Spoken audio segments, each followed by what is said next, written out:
So if you've been following my channel, you'll see that I've done quite a bit of work to my 2012 F-150. Fortunately, it hasn't had to do anything really with the drivetrain.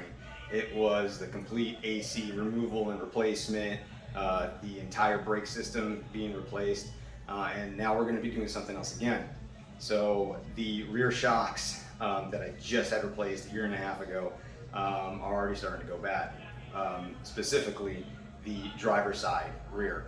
So the thing I was noticing is when I was coming down from highway speeds and started hitting the brakes, I started to get kind of a mean shimmy, which doesn't make sense considering I just replaced the entire brake system, rotors, calipers on the front, pads, everything, and I was starting to feel that shimmy, mostly on the driver's side.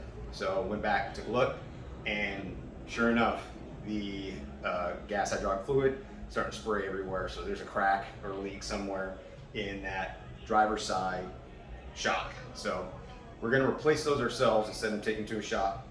It's not a very difficult thing to do. So I'm going to do that real quick, just so I can document it, have it on YouTube. If it helps you guys out, great. It's a fairly simple process. You can see anywhere on YouTube how a bunch of seasoned mechanics do it. But this is how I'm going to do it in my humble garage here in South Florida. Here's the driver's side rear shock. So you can see all right here where all this hydro fluid has been spraying and getting everywhere. I don't know exactly where the leak is, maybe on top or somewhere around there. It doesn't matter. I'm going to take it off and then I'll examine it later. But this bolt right here, this one is a 15 millimeter, and then the nut on the other side is an 18 millimeter. It's a little bit bigger there. So what we'll do is we'll use the impact to knock these out, and from the bottom and then the top, and then we'll just remove it and then put the new one on there, and I'll show you that next. And actually, upon closer inspection, we can see exactly where it's leaking from. But still, no matter, it's coming right out. These are the shocks right here that I'm going to install. Monroe Spectrum. These just came from Advanced Auto Parts. They're not too expensive. They're about $78 a piece. They have these little tension straps right here just to keep it in the close position to make it easier for you to install. What you'll do is you'll put it into place, and then you'll have your little tool underneath to catch it, because this is going to be too short to go the entire length of the top and the bottom mount. And then you'll just release it. It doesn't come out fast. It'll go down slow, and then that way you'll be able to catch it and put the actual bolt back in there, so into the mount and the support. So this is it. Super simple, not very heavy, pretty light. Okay, so you'll notice that the truck is not lifted at all. It's at a resting state. So we're going to loosen this bolt and nut, but we're not going to completely take it out yet. The reason being is because we want to get to the top one first, once we actually loosen this, and then once we actually have the top one loose, then we're going to ease this one down, because it still probably has a little bit of charge in it, and we don't want it to just fly down and nail us. So let's go ahead and remove this here.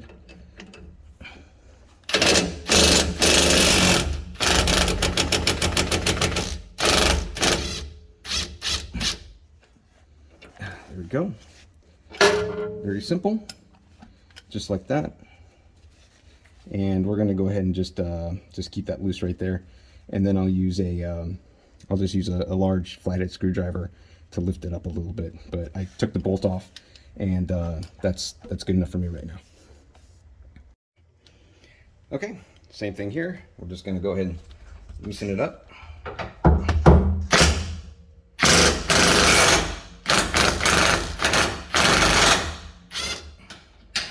There we go, just as simple. No problems, no issues. Bolt comes right off. The nut, rather. Okay. And we'll just keep that off for a minute, and then we'll go back down to the bottom. All right, and so now we can go ahead and remove this this bolt right here. Do it ever so gently. So I forgot I had one of these chisels here. I don't actually have a crowbar or toolbar, but you just need to wiggle it a little bit just to move this out. And then when you remove it, it's just going to shoot right down. See? Just like that. Boom. Easy. Slides right down. And I can hear all this gurgling and everything coming out right now. So now we can just go up top, give it a nice little wiggle, and then boom, bolt from the top. Now we have successfully removed the shock from the rear of the truck. Yeah, that thing is nasty. Ugh. It's a good thing we're going to go ahead and replace it. All right, so that's what we'll do next. Go ahead and replace it, and I'll show you how to do that right now. Okay, so now I have the top with the bolt and the nut already in there. It's just loose. It's not in there all the way. So this band here, it doesn't let it come all the way down, but it keeps it from actually, you know, completely extending, because this end's going to be really hard. So what I'm going to need to do is I'm going to need to point this thing up and then have my little tool here to catch it, and then I can align it. So I want to keep it down here. I put a little bit of brake grease on the side of the bushings because the top was a little hard to get into. So I went ahead and I did that. So I'm going to just cut these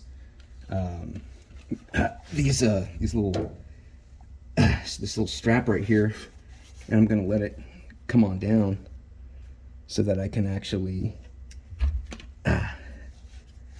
what I'll do here is I'll probably just lift this a little bit, or